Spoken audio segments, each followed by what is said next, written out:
Sa Game 1 po, natabla yung laban nila, ginawan ko ng video yon. Ngayon yung Game 2 po ng standard match nila, Wesley So at Ray Robson, natabla na naman. Ngayon nagtataka ako kay Wesley, ba't puro tabla gusto niya Ito po kasi. Ito pong format nila, knockout system, standard event, 1.5 ang kailangan mong puntos. Pero pag kayo ay nagtabla, 1-1 ang score, ang tie-break match, alam niyo kung ano? Blitz na 3+2, dalawang laro, unahang maka 1.5. Kaya pala tinabla lang ni Wesley yung game 2 din. Napunta po kasi sa Berlin na sobrang tabla Yun yung ginamit ni Wesley, hindi nagpilit, hindi nagsisil yan Kasi mapupunta pala sila sa Blitz event at eto.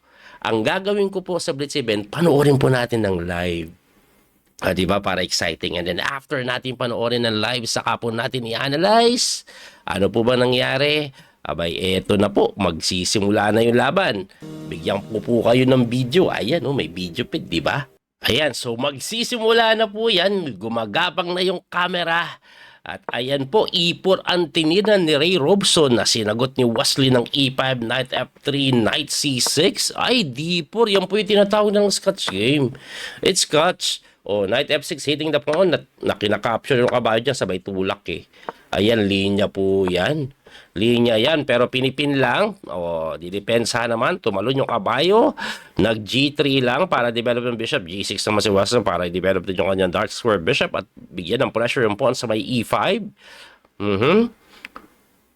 Napaisip bigla si Ray Robson habang si Wesley uminom ng coke. Op C4, yan po yung linya na kung saan Bishop A6 ang ginagawa at pinipin. Tumira naman po ng Bishop to G2 to develop. Wesley So malamang sa malamang Bishop to G7 to develop din po yan. Okay, nag-Bishop to G7 na nga. Nagkasing lang si Ray Robson at kinaslingan din ni Wesley yan. Kakaslingan din yan. Na-delayed pa nagkasing lang din si Wesley. Tumira po ng Rook E1 to defend the pawn on E4. Rook E8 ba yan? Rook E8 siguro. Dagdag pressure sa pawn sa may E5 yan Rook E8 na nga. Di ba? Common yan Yung knight hindi makain dahil nakapin yung queen commending yung reyna. Yun lang. Commending yung reyna at si Wesley na paisip na. Sabay may dinampot. Ayun, inom na naman ng cook. Nakikita niyo yung video sa baba, di ba? Miinom siya ng cook habang nag-iisip inom ko.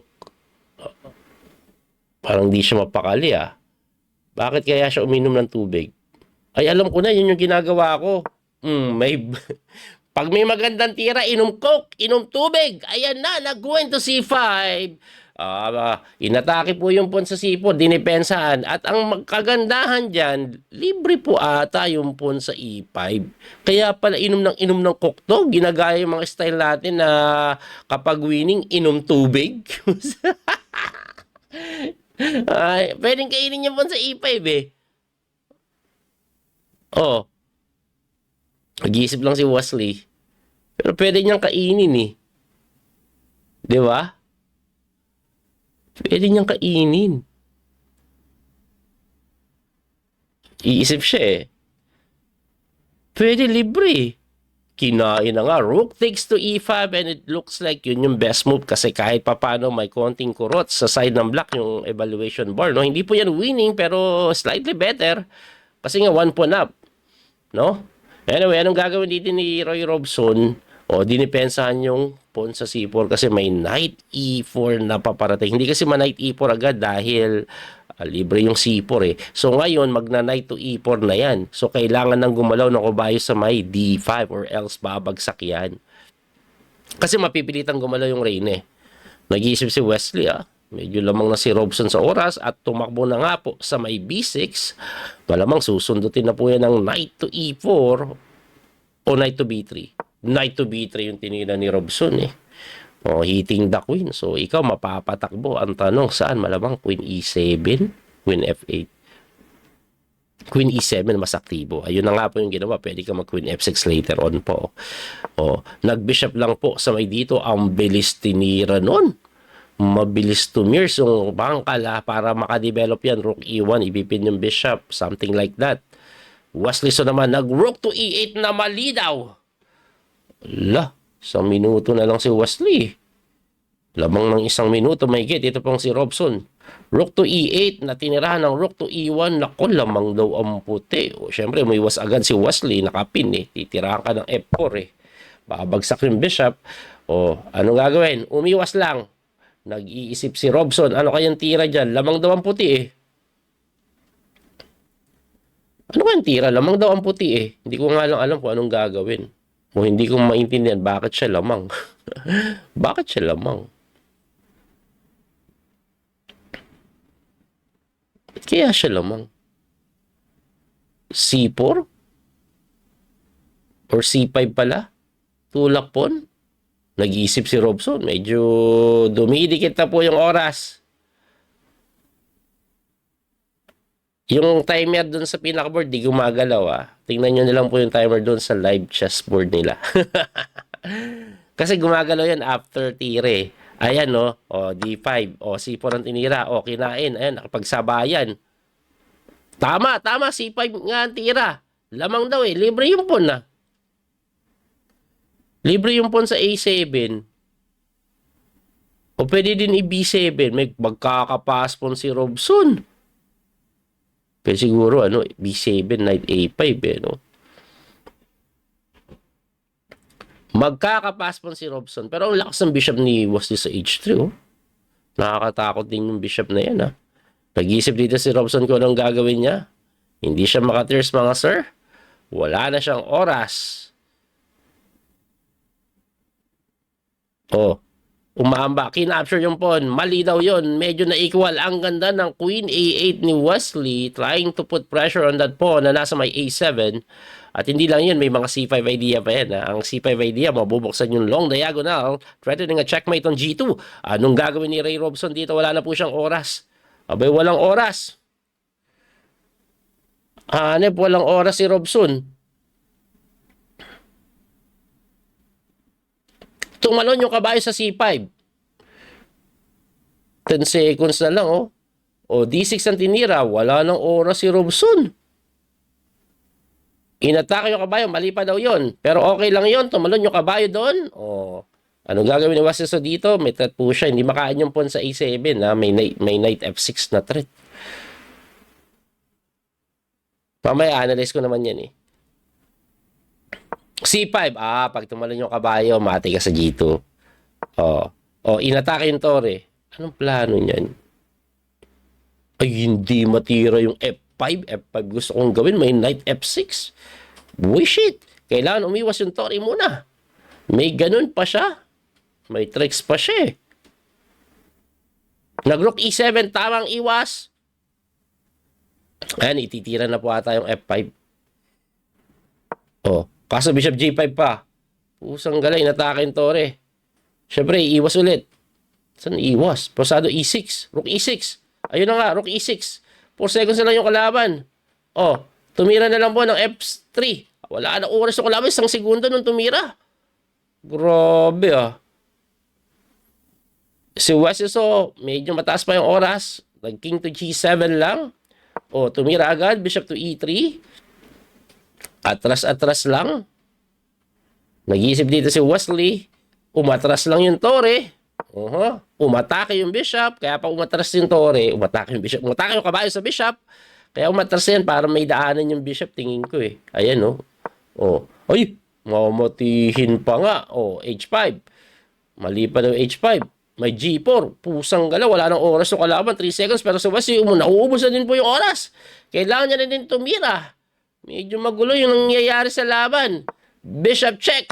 Okay, kinain lang. Di pala check yun. Bugisit.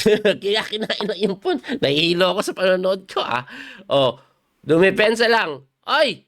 Gumanon. Kinain niya pawn. F4. Ang gulo-gulo na. Hindi ko na maintindihan. Ayan na nga. Ang bilis tumira. Binabato na lang yung pyesa eh. Wala nang oras eh. Ay, wala na to. Ayan, chumake. Tumakbo. Queen to E3. Yun, mamatihin. Chumake pa nga. Takbo lang. Nawalan check. Doon siya pumunta. Alright. Anong tira? Yun, napilitang hamunan. Capture. Takes. Kain. May check sa ibaba. Sa B8. Libre yung Bishop, yun, ayun na nga po, capture, sa Torre, yun, tapos ang labada. Tapos ang labada, guys. Tapos ang labada. Bakit po hindi makain yung Torre, magpo-promote na? Ayun ang nangyari. Yes. So, ano pa gawin natin? Analyze po natin yung napakagandang bakbakan nila na yan. Ayun, no? Medyo mabilis kasi pag blitz eh. So, ang tinira po yung tinatawag nilang scratch. Ayan. Ayan po yung scratch game eh. Ayan, no? Linya po yan, main na yan, na pagkatulak. Queen to E7, hitting the pawn, mapipilitan mag-Queen to E2 to defend.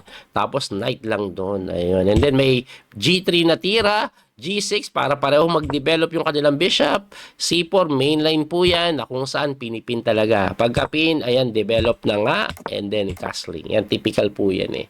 According po sa engine evaluation, close to equal ito. May konting kurot lang po sa black pero equal yan. So, ang tinitira po dyan, rook E1, rook to E8, and then queen C2, linya pala lahat yan. Pagka queen C2, si Wesley minum pa dito ng cook, sabay nag queen to C5, oh. Pero linya pala lahat yan, kaya medyo mabilis si Robson eh. So, pagka queen to C5, nakapin po kasi, nag knight to D2, and then, ayun, linya pa rin pala to, no? Linya pa rin pala to. Opo. Anyway, pagkatira po noon, tumira lang si Wesley ng knight to B6. Kailangan umatras eh. Tapos knight to B3, tumakbo doon. Ayun. At pagtakbo, bishop to D2. Yun. Dito po, ang tinitira talaga, bishop H6. At sabi ng engine, yan din po ang mas maganda. Pero ang bishop dito, okay din naman eh. Ayan. Anyway, dito po, nagkamali si Wesley. Ang tamang tira kasi queen to F6. Ayan, bukod po sa may pressure doon, mawawala yung idea nito. Ngayon, bakit po mali yung rook to E8? Kasi nagkaroon ng rook E1 at pagka rook E1, nag-queen lang doon. Persado kasi depensahan to bigla. Hindi ka maka-queen F6 eh. Kasi pag queen F6 ka, may ganun eh. Ayan no, medyo maalangan eh. Or kung hindi ganun, basta nakapin ka eh, alanganin. Anyway, dito nakita ni Ray Robson yung tamang tira which is C5. Pagka C5, pasadong kainin eh. Tapos capture, tapos bishop H dito. Ngayon, dito nagkamali si Robson. Kasi ang ginawa niya, pass pawn by taking this pawn na libre. No? Mas maganda daw, lamang na at winning B7. Anong pinakaiba niyan? Eh? Let's say ganun pa rin. Meron pong queen to E4 idea. Ha? Libre to di ba? Hindi po kasi makapture basta-basta, may ganun eh. Okay? So, pag ikaw naman ay dumipensa lang, thinking na kasi igaganon ka nga, let's say dumipensa ganito para hindi siya makaganon. May knight C5 po. Bukod sa na-atake may ganon. Wala eh. Ang ganda pala ng B7 na yan. Pakita ko lang anong mangyayari pag kinapture queen to H4. Siyempre, tatakbo yung bishop mo. Saan? Siguro dito. Hindi po pwede dito. Malilibre eh. G4. Pusang gala. Nakulong. Salo dito. No? Tapos, rook takes lang daw. Pusang gala. Ang sakit sa bangs pala niyan. Sakit sa bangs, oh. Ang sakit-sakit naman nun. Oh, wala eh. Tapos, pwede na ata to. Or even knight to C5. Pusang gala. Hirap pakita. Grabe. Mahirap makita pag blitz at wala ka ng oras. Kaya kinapture na lang, ayun ang nangyari. Ayan, typical na tirahan. Okay, mali daw yung tulak. According this, kainin eh. Ang nakakapagtaka lang, coach, di ba may ganun nga? Hindi, kasi may check eh. Sa pagkakataong dito, may check. Anyway, gumanon. And then, tumakbo. Nag-C5 para hindi makagalaw yung knight. Once kasi nagagalaw ka, mati ka dun. Kaya kaso nakadepensa ng ganun. No? Ang ganda ng tricks eh. Ang ganda ng tricks. Hindi mo pwedeng ganituin eh. Kala mo winning na mate. Hindi, may check eh. Pagka-check kasi, pagka-capture mo ganun, queenless ka agad eh. Kaya hindi pwede. Kaya nag-rook doon. O, gumanon. Tapos nag-rook na naman. Tapos F3 lang para hindi mamate. Lamang na naman daw si Ray Robson. Kaso, segundo na lang siya, 3 seconds nga. Yung titira nga siya, 1 segundo lang eh. Ayan, kining mo ba? Matras. At tamang tira daw, eto na agad. Hirap naman makita. Dami nangyayari, kiking moban mo lang. Anyway, nag-bishop to e3 na sinagot ng rook, bumalik lang. Pagkabalik ng tore, kabayo yung tumalon. Kaya pala, umatras yung bishop niya para palitan niya ng Yoka Baby. Pero wala, bishop to f4 na sinagot ng queen to h4, hitting the pawn on h7. Mamatihin ka. Kaya napa g5. Mali daw po yung g5, yung tulak h5. Mali daw po. Ang tama daw po h6 lang. Nakakatakot naman kasi yung h6, may threat doon eh. Kaya irerekta mo na yan eh. Kaso pagka tira pa rin yan may g4. At pagka g4, bishop d3, eto, mahirap makita to, promise. Pag wala kang oras, di mo ito makikita. Alam mo ano best move? Yung kalokohan, bishop f2 lang. Alam nyo bakit? Para maka f4 lang. Sige lang. Yun ang tira kasi pag in f4 mo agad, okay? Wala pa yung bishop sa f2, may bishop f6 lang daw eh. O, nakapin eh. O, anong pinakaiba? Example, nag-bishop f2 ka, mag-waste move tayo. Let's say, kainin natin. Hindi naman waste move. O, pagka f4, atras, ganun din naman ha. Ano pinakaiba? Rook takes dito, rook takes dito, and then knight to e6 check. Pusang iring, tumataginting na gayon. Yun ang mangyayari. Gulo, no? Balik natin. Walang oras, walang makakita ng mga ganun. Hirap makita mga lalalim na bishop f2 na yan. Kaya ang ginawa is kinapture yung pawn, which is very natural. Kaso pagka-capture sa pawn, kinain lang yan ni Wesley. And then pagka-capture, hindi po tinix yan kasi gaganon lang ka, tapos kakainin na, ganun. Ang ginawa is nag-king move muna. Gusto niya pang matiin si Wesley, na kung saan inatras lang ni Wesley. Ito pong kanyang bishop na sinagot noon. Nako, yun yung blunder eh. Ang best move is knight h3. Yeah, baby. Para saan yung knight h3? May mga idea po na gaganon. May threat dito, may threat doon. Diba? Okay, nakatat kasi yung tore. Anyway, gumanon nga, kinain lang ni Wesley. Tapos pagkatira po ng f4, makamaganda din eh, kasi tas f5 sundot nakapin. Ginanon lang eh. Yung king kasi nakaluwa eh. Pasalong kainin takes. Tapos F5. Yes, mukhang maganda. Pero pagkatulak, check saan ka pupunta. Nanakbo. Check na naman saan ka pupunta. Hindi po siya makatakbo dun ha. Kasi madadali siya ng check. Kaya doon pumunta. Kaso napakaganda ng queen to E3. Mamatiin niya doon. Siyempre, kailangan gumawa ng kalokohan. Knight check. Okay guys, libre ha. Pero hindi mo makain. Baka mamati ka pa. Kapersado, only way to continue, tumakbo ka sa wala ng check. Actually, may check, pero yung check na mapapalit, lugi ka na yan sa endgame. Hindi na pwede yan, no? So, ang ginawa po dito, ni Robson, dito na lang chumik. Kaso, takes lang, takes, and then rook takes, at kahit libre yung bishop, may pass pawn. Ngayon, pag kinapture niya to, wala, checking ka lang, capture, tapos ayun, lamang na ng 2 pawn. Kaya nga po, kinapture yung bishop, kaso pagka-check, umangat, capture, ayun. Hindi po matakes yan kasi tutulak, hindi aabutan. Kaya nagbakasakali, kumain muna, kaso hinabol lang yan. At ganun pa rin ang babagsak na quality down, tapos hindi pwedeng kainin pag hindi kinapture, tatakbo na. Wala, inuna ito, itakbo mo na. Tapos kainin mo na to. Winning na yon. Yun po ang nangyari sa kanilang Game 1 Blitz. At sa Game 2 Blitz, anong nangyari? Anong resulta? Ayun ang resulta. Wesleyson na itabla. Kaya ang nangyari, move on siya. Ngayon, ano ang standing? Okay, tingnan po natin yung pinaka-standing. Ito po nangyari sa standing eh. Ito po yung overall na nangyari. So, nanalo si Fabi kay Abimanyo Mishra kasi nanalo siya kahapon Game 1 at tabla Game 2. Levon Aronia naman, abay napunta po din sa Blitz tiebreak pero tinalo siya ni Awander Liang.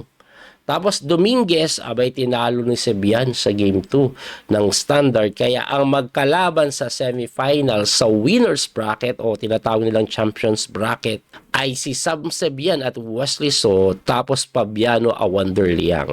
Ito pong si Lebon Aronia saka Abimanyo Michel, losers bracket na yan. Tapos si Linya Dominguez, Lee Robson, losers bracket na yan. Ayan, nasa losers bracket na sila. Ngayon, kailangan manalo ni Wesley at malamang sa alamang, tingin ko makakalaban niya sa finals. Kung mananalo siya, Fabiano Caruana. Magandang laban yun. Sana magtuloy-tuloy. Muli ito po yung Coach Minimaster Daniel Causo. Abangan nyo po yung mga susunod na video natin. Hanggang sa muling pagkikita, salamat po sa inyong suporta. Don't forget to like and share again. Follow and subscribe. Bye-bye po. God bless. That little mouse, 'cause I'm an albatross.